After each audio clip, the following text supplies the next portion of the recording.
Assalamualaikum warahmatullahi wabarakatuh. Jumpa lagi dengan Pak Re dalam pembelajaran matematika. Selamat pagi, selamat siang, selamat sore, selamat malam, dan salam sehat. Nah, pada kali ini kita akan bahas tentang statistika. Agar lebih mudah kalian dalam mempelajari statistika, Bapak akan bagi menjadi 5 bagian. Untuk yang pertama, itu terkait pengertian statistika. Selanjutnya, kajian data. Dan yang ketiga, ada ukuran pemusatan data. Dan yang keempat, ada ukuran letak data. Serta yang terakhir, ada ukuran penyebaran data. Kelima bagian akan kita pelajari satu persatu. Untuk lima, mari kita pelajari secara terperinci, mulai dari pengertian statistika. Simak video berikut ini. Statistika bagian pertama. Pengertian statistika. Statistika adalah ilmu yang mempelajari bagaimana merencanakan, mengumpulkan, menganalisis, menginterpretasi, dan mempresentasikan data. Dengan kata lain, statistika adalah ilmu yang mempelajari terkait data. Contoh, seperti yang terjadi saat ini, kalian bisa menyaksikan bagaimana jumlah data terkait pasien COVID yang terjangkit positif COVID, ada yang OTG, ada yang sembuh, dan ada yang meninggal. Itu adalah salah satu contoh terkait dengan statistika. Di bagian pertama kita sudah bahas terkait pengertian statistika. Selanjutnya, mari kita bahas di bagian kedua. Statistika bagian kedua. Penyajian data. Agar statistika lebih mudah dipahami oleh khalayak umum, maka statistika dapat disajikan. Secara garis besar, penyajian data dibagi menjadi 2 cara, yaitu dalam bentuk tabel atau daftar dan dalam bentuk grafik atau diagram. Nah, secara khusus, penyajian data dalam statistik dapat disajikan ke dalam bentuk diagram garis, diagram batang, diagram lingkaran, kemudian piktogram, ada histogram, ada poligon frekuensi atau tabel distribusi frekuensi. Seperti yang sering kalian lihat terkait bagaimana perkembangan COVID yang sering disajikan di televisi, data disajikan dalam bentuk diagram agar kita lebih mudah untuk membacanya. Nah, demikian tadi terkait penyajian data. Selanjutnya, mari kita bahas di bagian ketiga. Statistika bagian ketiga. Ukuran pemusatan data.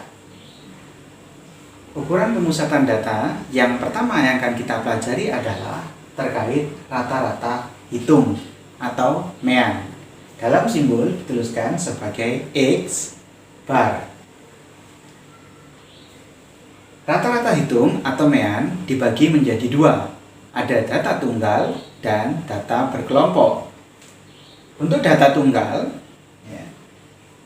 contoh dari sekumpulan data dimulai dari X1, X2, X3, X4 sampai dengan Xn. Rata-rata hitung data tersebut dapat dirumuskan sebagai berikut. X bar atau rata-rata hitung atau MEAN adalah hasil bagi antara penjumlahan data X1, data X2, data X3, data X4 dijumlahkan sampai dengan Xn. Dibagi dengan banyaknya data tersebut. Nah, X bar juga bisa kita tuliskan dengan menggunakan notasi sigma. Dimulai dari I sama dengan 1 sampai dengan N, di mana XI itu adalah gantung ke I, dan N adalah banyak data, serta X bar adalah rata-rata hitung atau mean. Untuk lebih jelas, mari kita simak permasalahan berikut. Contoh permasalahan menentukan rata-rata hitung atau mean data tunggal. Nilai ujian matematika Doni disajikan sebagai berikut: 7, 8, 9, 9, dan 6. Berapakah nilai mean atau rata-rata hitung nilai ujian Doni pada bidang studi matematika? Mari kita cari bersama-sama. Seperti yang sudah kita bahas di bagian kedua tadi, bahwa rata-rata hitung data tunggal itu rumusnya adalah X bar sama dengan sigma I dimulai dari 1 sampai dengan N untuk data ke I dibagi dengan banyaknya data. Oke ya. Maka dari data yang disajikan ini kita bisa menentukan rata-ratanya. Kita urutkan data mulai dari yang terkecil sampai dengan data yang terbesar. Data yang pertama 6 tambah 7 ditambah 8 ditambah 9 ditambah 9 ya, dibagi dengan banyaknya data. Banyaknya data ada berapa? 1, 2, 3, 4, 5. Maka N-nya sama dengan 5. Kita jumlahkan 6 tambah 7 tambah 8 tambah 9 tambah 9. Berapa? 39. 39 kita bagi dengan banyaknya data, yaitu 5. Maka hasilnya adalah 7,8. Nah, maka nilai dari rata-rata hitung atau mean untuk nilai ujian matematika Doni adalah 7,8.